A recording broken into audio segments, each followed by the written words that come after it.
다음은 무민명리 강의록입니다. 62페이지 신강사주와 신약사주에 대해서 알아보도록 하겠습니다.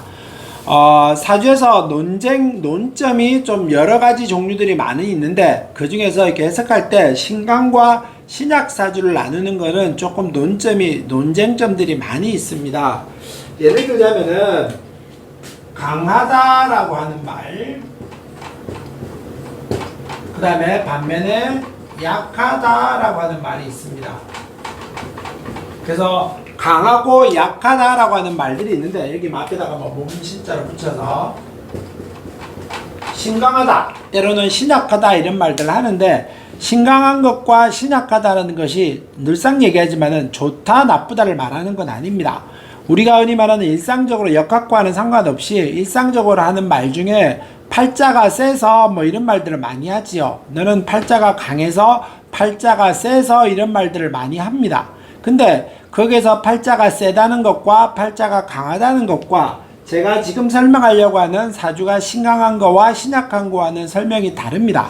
강하다라고 하는 것이 우리가 말하는 주변에서 일상적으로 팔자가 세다 이런 말들은, 팔자가 세다는 말은 예를 들면 평균이 이렇게 삶이 있었을 때 이런 어떤 기복을 말하는 겁니다.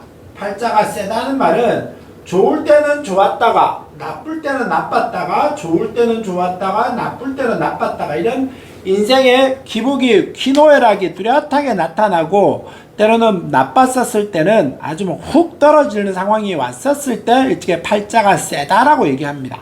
이런 것이 강하다라고 하는 것과는 좀 다른 겁니다. 그러니까 혹시 오해하지 마시기 바라겠습니다. 팔자가 세다 안 세다 이런 말과 신강하다와 신약하다라고 하는 설명은 다르다. 이거 두 개는 그렇게 연결해서 설명하지는 않습니다. 신강한 것과 신약한 것이 어느 게 좋을까? 강하다라고 얘기하는 것이 좋을 것 같아 보이지만은 신강한 것이 좋지도 않고요, 신약한 것이 나쁘지도 않습니다. 반대로 말하면은 신약한 것이 좋지도 않고 신강한 것이 나쁘지도 않습니다. 근데 이거를 왜 구분해야 되느냐라고 말을 하게 되면은, 사주는 태어나서 정해집니다. 태어나는 그 순간 주변에 있는 오행의 기운을 섭취하면서 그 사람이 오행의 기운이 내 몸속에 깃들게 되면서 그 오행의 기운을 육식갑자의 글씨로 나타낸 것이 사주라고 말을 하는데, 그 사주는 태어나면서 정해집니다. 그럼 정해진다는 의미는 변화가 없다는 의미지요. 그러니까 태어날 때 그 한 번 생긴 사주는 죽을 때까지 그대로 가지고 갑니다.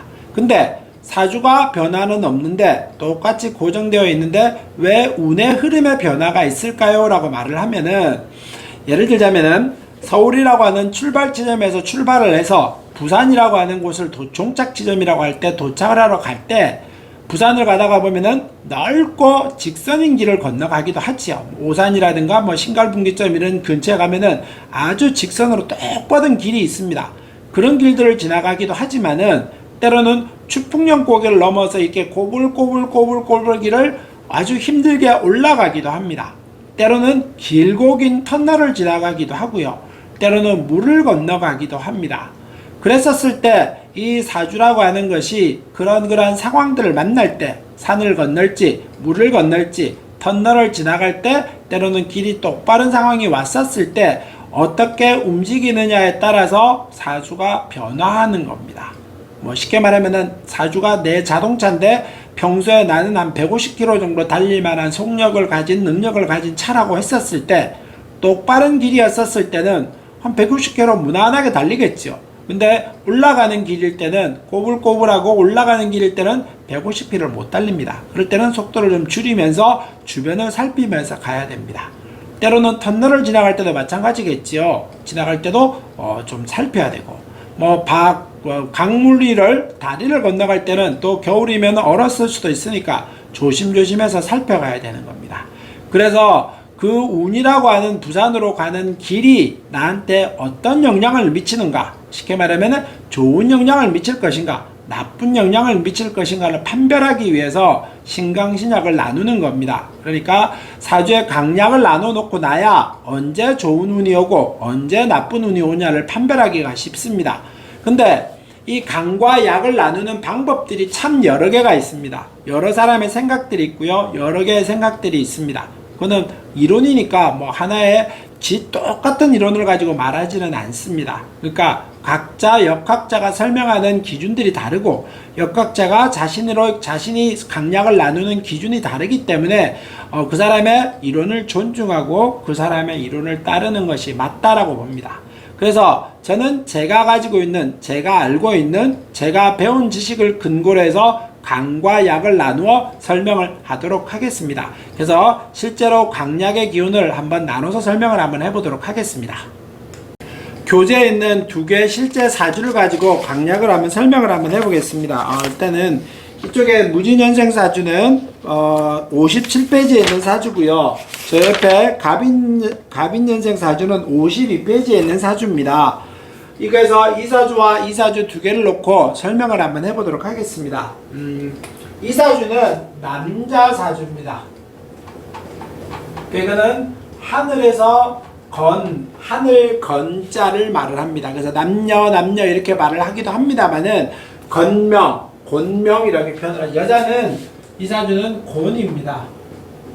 이거는 땅 곤자를 말을 하고요. 그래서 건명, 곤명 이렇게 얘기합니다. 그래서 남자 사주, 저거는 여자 사주 이렇게 얘기합니다. 그래서 이 두 개 사주를 이렇게 써놓고 나서는 제가 전에도 얘기했지만은 꼭 오행을 붙이고 오행을 붙인 다음에 그 개수까지 파악을 해보십시오 라고 얘기했었습니다. 그래서 한번 붙여보겠습니다.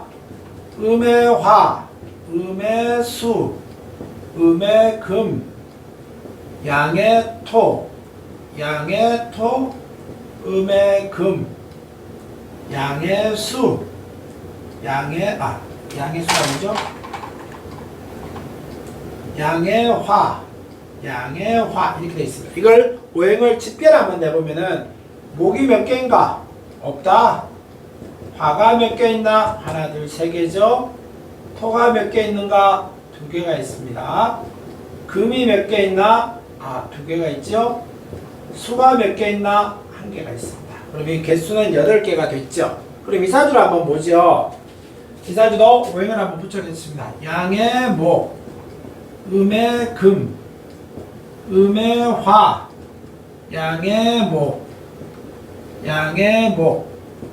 음의 토, 음의 화.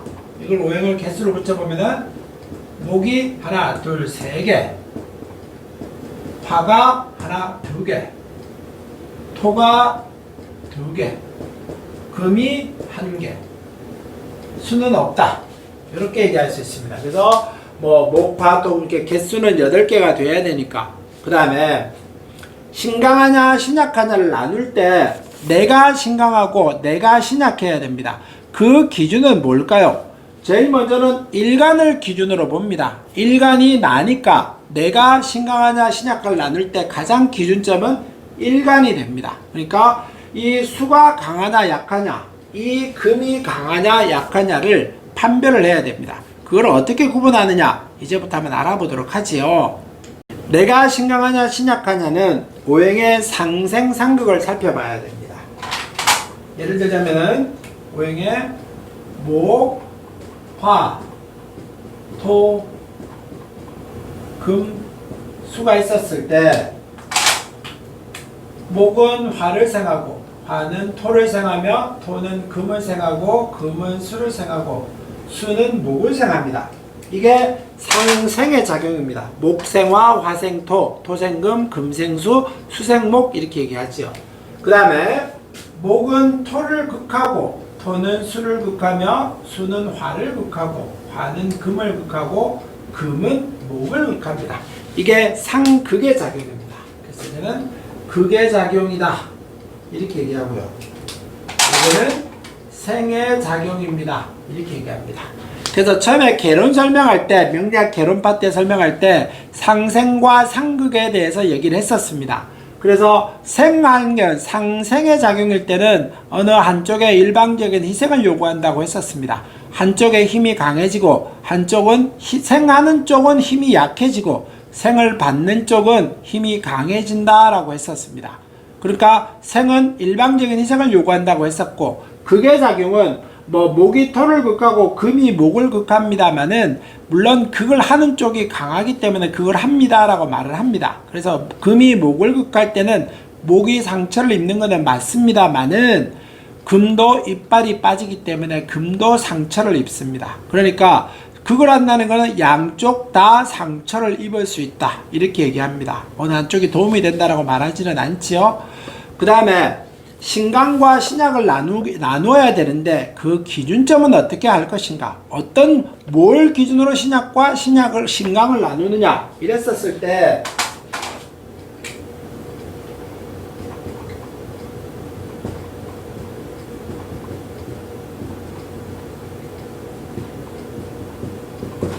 남자는 곤명은 5.5점이고 남자는 5.5점 이상이면 신강하고 여자는 4.5점 이상일 때 신강하다라고 얘기합니다. 이 이상이 되면 신강하다. 그래서 신강과 신약의 기준점은 나누어졌습니다. 근데 그거를 점수를 매겨야 되는데 신강신약을 나누는 신강신약을 나눌 때는 여러 가지 각자의 기준, 역학자들이 가지고 있는 각자의 기준이 있기 때문에 저는 점수를 가지고 기준을 내립니다. 근데 그 기준의 점수는 일단 8개 글자니까 전부 다 각자 1점씩은 힘은 있겠지요. 그래서 8개 글자니까 뭐 1 어느 오행이든지 각자의 힘은 하나씩 다 가지고 있습니다. 그래서 8점의 힘이 있는데 명리학은 태생이 제가 초반기 때 얘기했지만은 태생이 계절을 중심으로 살핀다라고 했었습니다. 그래서 계절은 절기인데 절기는 어디에서 확인할 수 있을까요? 월지지를 보면은 절기를 확인할 수 있습니다 라고 얘기합니다. 그래서 월지는 유인데 이럴 때 유는 어느 절기에 태어났을까요? 라고 판단을 하게 되는 겁니다. 근데 그래서 월지가 가장 중심이고 가장 힘이 강하다가 보니까 월지는 힘을 더 강하게 배정을 합니다. 그래서 월지의 힘은 2.5점의 힘을 가집니다. 그래서 어느 월지든 간에 무조건 힘은 2.5점의 힘을 줍니다. 근데 그게 나를 도와서 상생에 작용을 하는가, 나와 똑같은 오행이어서 작용을 하는가, 아니면은 나와 극하는 작용을 하는가에 따라서 나한테 끼치는 영향은 다릅니다만은 기본적으로 월지의 힘은 2.5점의 힘을 가지고 있다. 그거는 꼭 기억하시기 바라겠습니다. 그래서 이 사주를 신강과 신약으로 한번 나누어서 보도록 하지요. 구분을 한번 해보도록 하겠습니다. 그러면은 제일 먼저는 수일주지 않습니까? 그러니까 내가 강을 치려고 하면은 내 편이 많아야 됩니다. 그러면은 내 편은 수를 기준으로 했었을 때 내 편은 수가 몇 개가 있나? 보니까 수는 하나밖에 없죠. 그러면 1점이다. 여기 나 자신 하나밖에 없습니다. 그러면은 또 수가 힘이 강해지려고 하면은 어떤 오행이 오게 되면은 수가 힘이 강해질까요? 그러면 여기서 보다시피 수는 금의 생을 받으면은 힘이 강해지는 겁니다. 그러면 금의 힘이 몇 개가 있나? 몇 개가 있으면 얼마나 힘이 강한가를 한번 살펴보죠. 그럼 이 사주는 금이 있는가를 보니까 금이 1개, 2개, 개수는 2개가 있습니다만은 제가 얘기했듯이 월지지의 힘은 2.5점의 힘을 가진다라고 했습니다. 그러니까 월지의 힘은 2.5점이니까 개수는 2개지만은 얘가 2.5, 얘가 1점이니까 2개 합치면 3.5점의 힘을 가지겠지요. 그러면 금은 3.5점의 힘을 가집니다. 그러면 2개를 합치면은 4.5점의 힘을 가지지요. 근데 이 사주는 남자 사주입니다. 건명이지요. 근데 이 사주를 보다가 보니 건은 5.5점부터 신강합니다 라고 얘기했었습니다. 근데 이 사주는 4.5점밖에 안 돼요. 그러면 신강해질 수는 없겠지요. 그래서 그렇구나. 그래서 이 사주는 신약합니다 라고 얘기합니다. 신약한 사주다 이렇게 얘기하는 겁니다. 그럼 저쪽 사주를 한번 볼까요? 저쪽 사주를 조금 실판을 땡기겠습니다. 이 사주를 보면은 금이 일단 나이가 금이입니다. 그러면 금이 몇 개 있나를 살펴보죠. 금이 1개밖에 없죠. 근데 금의 힘이 강해지려고 하면은 어떤 오행이 오면 힘이 강해질까요? 그러면은 금이라고 하는 오행이 힘이 강해지려고 하면은 토의 생조를 받으면은 금의 힘이 강해집니다. 그럼 이 사주를 토를 보니 토가 1개, 토가 2개가 있습니다. 근데 아까도 얘기했지만은 월 지지의 힘은 2.5점의 힘을 가진다라고 했습니다. 근데 이거는 2.5점의 힘을 가지니 토는 2.5점 합치니까 3.5점의 힘을 가집니다. 그러니까 두 개를 합쳐놓고 나니 4.5점이지요. 그러니까 4.5점이다 보니 4.5점은 여자는 4.5점부터 신강하다라고 했었습니다. 그럼 이 사주는 4.5점의 힘을 가지니 당연히 신강한 사주가 되겠지요. 그래서 이 사주는 신강한 사주다. 이렇게 얘기합니다. 그래서 강과 약을 구분했고요. 신강과 신약을 구분을 했습니다. 근데 신강과 신약을 구분했다고 해서 신강한 것이 좋고 신약한 것이 나쁘다고 절대 얘기하지 않았었습니다. 일단 신강과 신약을 구분해서 여기까지는 정확하게 기억하시고 한 번 더 더듬어 보셔야 됩니다. 그 다음에 신강과 신약을 구분했습니다. 그럼 이걸 어떻게 확인하느냐? 신강과 신약을 구분하는 것은 아까 조금 전에도 얘기했지만은 언제 좋은 운이 오느냐를 알기 위해서 신강과 신약을 구분한다라고 했었습니다. 근데 신강과 신약을 구분을 했습니다만은 사주는 기본이 목표가 중화가 목표입니다. 중화가 목표란 뜻은 가운데로 모여야 된다는 뜻이거든요. 약해지면은 가운데로 가려고 하면은 신강해져야 되고 신강한 사주들은 가운데로 몰리려고 하면은 신약해져야 되는 겁니다. 그러니까 이 신약한 사주는 중화를 이루려고 하면은 신강해져야 되는데 그 신강해지려면 어떻게 하면 신강해질까요? 이 사주는 신약하니까 나를 도와주는 놈들이 많이 오면은 내가 신강해지는 겁니다. 그러니까 이 사주는 어떨까요? 신강해지는 사주를 되려면은 운에서 수와 금의 운을 찾으면은 내가 신강해지는 겁니다. 그럼 찾다가 보니 쭈르르르 와서 없다. 여기 뒤에 가게 되면 뭐 이렇게 오겠지만은 81세 이렇게 이렇게 설명할 수도 있겠죠. 그래서 초년에는 참 좋은 운을 가지기는 했는데 나머지 진정으로 활동할 때는 좋은 운을 가지지는 못했습니다 라고 얘기해 볼 수도 있겠죠. 그래서 이렇게 신약한 사주는 이렇게 구분을 합니다. 그러면 신강한 사주는 어떻게 할까요? 신강해지려고 하면은 내가 신약해져야 됩니다. 그래야지 이렇게 중화를 이루거든요. 그러면은 신금이 신강하다가 보면은 내가 어떻게 하면 신약해질까요? 남을 많이 도와주면은 내가 신약해지고 남을 많이 극하면은 내가 신약해지고 남한테 많이 극을 받으면은 내가 신약해집니다. 그러면 이 사람은 수와 목과 화의 운이 오면은 내가 신약해지니까 중화를 이룬다라고 얘기하겠죠. 그러면 이 운에서 수와 목과 화의 운을 찾는 겁니다. 그러니까 수와 목과 화의 운을 찾는다. 수와 때로는 화와 수와 목의 운을 찾습니다 라고 얘기합니다. 이렇게 운을 살펴볼 수 있습니다.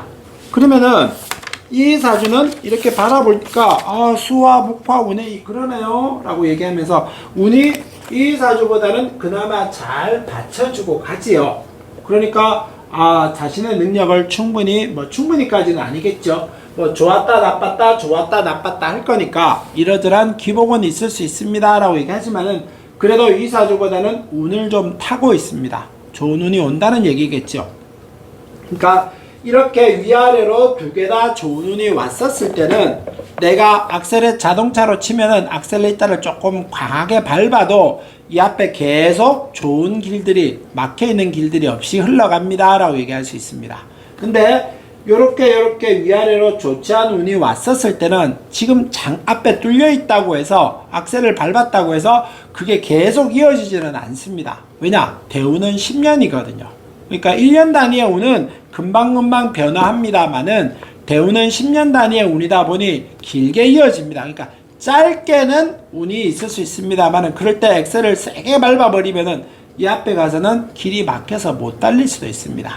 이렇게 하나는 좋고 하나는 나쁘고 하나는 좋고 하나는 나쁜 운들도 있겠죠. 이럴 때는 기복을 탑니다. 그럴 때는 주변 상황을 살펴가면서 어떤 게 좋은 운이 오는가, 어떨 때 나쁜 운이 오는가 살피면서 과감하게 질르지도 말고 적당한 상황 봐가면서 한꺼번에 올인하거나 이러지 말고 신중하게 판단을 하고 행동을 하십시오 라고 얘기하는 겁니다. 이렇게 해서 강과 약을 구분을 했고요. 이 기준점의 점수를 잊지는 마시기 바라겠습니다. 그래서 언제 좋은 운이 오느냐를 이렇게 구분을 하고 봅니다. 그래서 이 강과 약을 구분하는 것은 좋은 운이 오느냐를 판별하기 위한 것이고, 이 좋은 운이 왔었을 때는 조금 과감하게 행동해도 된다. 때로는 좋은 운이 아닐 때는 내가 신중하게 해야 되고, 이렇게 두 개가 하나도 천간과 지지가 둘 다 나를 도와주는 운이 안 올 때는 내가 조금 더 판단을 보류하면서 행동도 신중하게 하셔야 됩니다 라고 하는 것을 강과 약을 판단함으로 인해서 그걸 살피면서 알게 되는 거라고 얘기할 수 있습니다. 사주에 대한 설명은 여기까지 하고요. 교재를 한번 보도록 하겠습니다. 교재 62페이지 신강사주와 신약사주, 신강한 사주의 특성을 한번 보지요. 장점, 강하다는 의미니까 자신감이 강하며 매사 주관이 뚜렷하고 배짱과 추진력이 있다. 그러니까 내가 신강하니까 뭐든지 내 의사대로 주관력을 가지고 밀어붙이는 겁니다. 비겁으로 신앙하면 밀어붙이는 힘이 강하여 이를 추진하는 데 있어 맹목적이고 무조건적인 성향을 나타낸다. 비겁이라고 하는 말과 신왕이라고 하는 말은 나중에 나올 텐데 이거는 그냥 요런 정도로만 지금은 아시기 바라겠습니다. 인성으로 신강한 사주들은 주관과 개성이 뚜렷하고 자신만의 독특한 이론을 가지고 있으면서 정신무장이 달되어 있다. 인성과 비겁이 둘 다 강하면 두 가지 특성을 동시에 가지고 있다. 자신의 생각이 뚜렷해서 어지간해서는 세운에 따라 변화하지 않으려고 하지 않으며 또한 신살의 작용 또한 크게 나타나지 않는다. 주변에 신경 쓰지 않고 누가 뭐라고 하든 흔들리지 않으며 독립정신과 개척정신이 강하여 인내심, 끈기, 뒷심이 있다. 크게 말하자면은 신강한 사주의 장점은 매사 자신만만하고 내가 생각한 대로 밀어붙이고 주변에 뭐라 그러든지 간에 내 생각대로 밀어붙이고 때로는 주변에 뭐라 그래도 내가 그걸 무시하면서 또 그 소리를 듣긴 하지만은 반대가 있더라도 내 의견을 관찰해 간다. 내 의견을 주장하고 앞으로 나아간다. 이렇게 얘기할 수 있습니다. 그 다음에 신강한 사주의 단점을 알아보도록 하겠습니다. 매사에 저돌적이다 보니 다른 사람과 마찰이 생길 소지가 많고 행동부터 앞서는 스타일이라 무계획적이고 무원칙적인 경우가 있다. 안 될 일도 될 것 같은 착각으로 욕심을 부리며 속전속결하려는 경향이 있어 무리수가 따른다.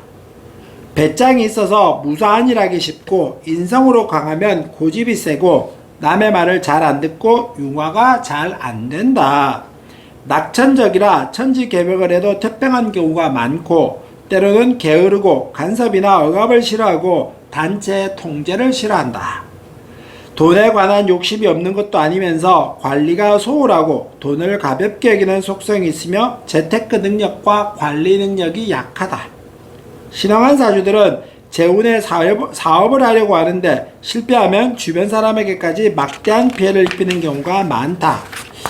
또 성공하면 남에게 잘 베풀지만 실패하면 배짱을 부리며 사업은 제조업보다는 유통업이 어울리는데 규모가 큰 도매업, 한탕주의 기질, 또 베팅으로 승부하는 일을 선호한다. 신강한 여자의 경우는 남편을 우습게 알고 집안 살림보다는 바깥일에 신경을 쓰이며 어지간한 남자는 우습게 생각한다. 비겁으로 신앙하면 관성이 없는 여자들은 앞뒤 가리지 않고 자기 생각대로만 하는 경우가 있다. 앞에서 설명했지만은 신강한 사주의 장점은 매사 자신의 생각대로 의도대로 밀고 나갑니다. 또 누가 뭐라고 하든지 내 생각대로 바람이 불어도 흔들리지 않고 앞으로 갑니다 라고 하는 것을 장점으로 얘기합니다만은 이게 반대편으로 보려면 내 생각대로 밀어붙이고 주변의 의견을 듣지도 않고 내가 밀어붙이다가 보니 독불장군의 소지가 있겠고요. 또 남의 말을 안 듣다가 보니 마찰의 소지가 많고 주변에 하는 얘기를 귀 기울이지 않다가 보니 어떤 부딪힘도 많아서 갈등의 요인이 되기도 합니다. 때로는 내가 하면은 뭐든지 잘할 수 있다는 자신만만한 기질 때문에 주변에 하더라도 좀 돈이라든가 이런 거에 대해서 조금 허전하게 생각하고요. 때로는 때에 따라서는 돈을 벌 수는 있다고 얘기하십니다만은 그 돈을 유지하고 관리하기는 신강한 사주들은 좀 어렵다. 이게 단점이라고 얘기할 수 있습니다. 그래서 내가 생각한 대로 다 뭐가 잘 안 된다라고 하는 것을 알게 되면은 신강한 사람들은 그 복이, 자신의 복이 좀 더 크다라고 얘기하겠는데, 신강한 사람들은 기본적으로는 남의 얘기를 귀 기울인다라고 말하지는 어렵습니다. 그게 신강한 사람의 단점이라고 얘기할 수 있습니다. 그 다음에 신약한 사주의 특징에 대해서 알아보겠습니다. 신약한 사주의 장점, 재치가 있고 순발력이 있으며 영리하고 눈치가 빠른 편이다. 매사에 부드러워서 다투는 일이 없으며 주위에 적이 없다. 어떠한 결정을 내리더라도 많은 의견을 참고하기에 크게 실패하지 않는다. 경거망동하지 않고 내성적이면서 노력이 많고 매사를 차근차근 계획성 있게 추진한다. 보는 눈이 정확하고 날카로우며 눈높이가 높으며 콧대가 세다. 자신을 알아주고 도와주면 잘 따르는 경향이 있고 남의 빚을 갚으려고 한다. 신약하다 보니까 어떤 남의 얘기, 하는 얘기, 주변에서 들리는 얘기에 대해서 매우 관심을 많이 가지고 참고를 합니다. 그러다 보니 참 유연한 사고를 가지고 있지요. 그래서 상황 따라 잘 적응하면서 변화도 잘 가지면서 때에 따라 잘 적응하고 갑니다 라고 얘기합니다. 또 그러다 보니 남의 얘기를 참고하고 이러다 보니까 실패할 확률이 좀 줄어들기도 하지요. 또 남과의 다툼도 그렇게 크지 않습니다. 내 의견을 얘기하긴 합니다만은 남이 나를 설득하거나 나름의 근거를 제시하면은 내가 거기에 순응하기도 합니다. 그러던 것이 이 신약한 사주의 장점이다 라고 얘기할 수 있습니다. 그 반면에 단점은 매사에 의심이 많고 추진력, 결단력이 약해서 기회를 놓치기 쉽다. 의타심이 있어 남에게 기대거나 다른 사람의 도움을 바라는 경우가 많다. 인정을 받지 못하면 상대방을 모함하거나 멀리하는 경향이 있어서 어떤 술수를 써서라도 방해를 하거나 안갚음이 있다. 재테크는 위험하다고 생각하여 잘하지 않으며 간혹 사업을 하더라도 크게 벌리지 않고 매사의 뒷일을 계산하고 행동하여 기회를 놓치는 소극적인 경향이 있다. 외부에 어떻게 보이는가에 신경을 쓰며 어려움에 처했을 때 운이 나쁘면 잘 견뎌내지 못하거나 힘없이 무너지는 경우가 있다. 신약한 사람들이 직업을 택할 경우 안정적으로 머리를 쓰거나 계획적이고 계산적이거나 활동량이 적은 업무가 맞으며 지식이나 기술 또는 자격증을 활용하는 일이 좋다. 신약하다 보니 주변의 상황, 어떤 환경, 영향들을 많이 받습니다. 그러다 보니 남의 얘기에 신경 쓰다가 보니 고려하는 사항이 너무 많다가 보니 주변에 신경을 쓰다가 보니 결정할 때를 놓치고 기회를 놓치기도 하고 좀 답답해 보이기도 합니다. 그것이 어떤 행동을 해야 되는 상황이 왔었을 때 순간순간 대처해야 되는 상황이 왔었을 때 적당하게 상황별로 잘 대처하지 못합니다 라고 얘기합니다. 많은 생각들이 있고 여러가지 고려사항을 가지고 생각을 하다 보니까 빠르게 행동을 하지 못하지요. 또 때로는 자기가 무시당하거나 내가 가만히 있고 눈에 띄는 행동을 안 한다고 해서 자기를 알아주지 못할 때는 우리가 흔히 말하는 뒤끝 장렬이다 라고 얘기하는 것들처럼 좀 생각이 다른 쪽으로 가 있는 경우들이 많고요. 때로는 과감하게 행동하지 못합니다만은 계속 궁시렁궁시렁 되면서 반대라는 경향도 뚜렷하게 있습니다. 그래서 신약한 사람들은 어떤 내가 미개척지를 새로운 걸 한다라든가 아무도 안 해본 걸 한다라든가 반대가 심한 걸 하는 것보다는 조금 더 어떤 쉬운 범위 안에서 아까 자격증 얘기도 했었습니다만은 내가 어떤 증을 가지고 어떤 특정한 범위 안에서 특정한 영향력 안에서 활동하는 것이 가장 좋다 이렇게 얘기할 수 있습니다. 이제 신강과 신약의 장단점에 대해서 알아봤습니다만은 다시 한번 말씀드립니다. 신강이 좋으냐 신약이 좋으냐가 아니다. 신강이 좋다라고 말하기도 어렵고 신약이 나쁘다라고 말하기 어렵습니다. 신강 시작을 했었을 때 이렇게 운을 잘 탈 수 있는가가 더 중요하다. 그래서 운을 잘 타게 되면은 내가 가지고 있는 100km를 달릴 수 있다라고 하면 100km를 달리는 능력까지 도로까지 만나게 될 것이고, 내가 아무리 신강이든 신약하더라도 운을 못 만나게 되면은 내 능력을 발휘하고 가지 못하는 겁니다. 그러니까 신강과 신약은 이렇게 구분을 해서 설명합니다. 아까 초반에도 말씀드렸습니다만은 신강과 신약을 구분하는 여러 가지 방법들이 있습니다. 근데 저는 점수를 기준으로 하고요. 월지를 강화시켜서 2.5점을 둡니다. 교재 한번 보죠. 이제 강약의 논쟁점들이 많이 있습니다. 여기에 대해서 한번 살펴보도록 하죠. 통근이다라고 말합니다. 천간이 지지에 뿌리를 내리고 있는가를 살펴봅니다 라고 했었는데, 이건 어떤 의미냐 그러면은 대표적으로 신금 같은 경우는 같은 지지에 이렇게 길가 있죠. 또는 이승금도 이 토의 색을 받는 겁니다. 이럴 때는 뭐 굳이 통근을 했다라고 얘기하기도 합니다. 오행에 일단 밑에 뿌리를 가지고 있으면서 그 위에 있는 천간이 지지의 어떤 생조를 받고 있을 때는 통근을 했다라고 얘기합니다. 사령이라고 하는 말이 있는데 그건 아직 조금 앞서가긴 하지만은 요 지지의 장간에 숨어있는 글씨들이 있는데 그는 나중에 지장간을 설명할 때 조금 더 추가해서 설명을 드리겠습니다. 등령과 신령이다 라고 하는 말인데, 이제 요게 이제 명리학의 강약을 구분할 때 여러 사람들의 얘기가 말이 많아지는 겁니다. 등령이라고 하는 말은 령을 얻었다, 절기를 얻었다 이런 뜻입니다. 그러니까 개수가, 예를 들면 이거는 신금을 가지고 있죠. 그럼 유금입니다. 개수가 유금을 가지게 되면 지지만 보는, 천간을 보는 건 아닙니다. 개수가 유금을 가질 때는 금생수를 받지요. 그럴 때는 이 점수를 따지지 않고 개수가 지지의 생조를 받을 때는 이거는 등령을 했다라고 얘기하는 겁니다. 이런 거는 이제 이 점수가 예를 들면 이거 없으면은 이 사주는 3.5점이 되지 않습니까? 근데 이럴 경우에 등령을 한 경우는 신강사주로 판별하는 어떤 사람들도 있습니다. 그거는 그 사람의 이론이니까 제가 가타부타 왈발 내용은 아닙니다.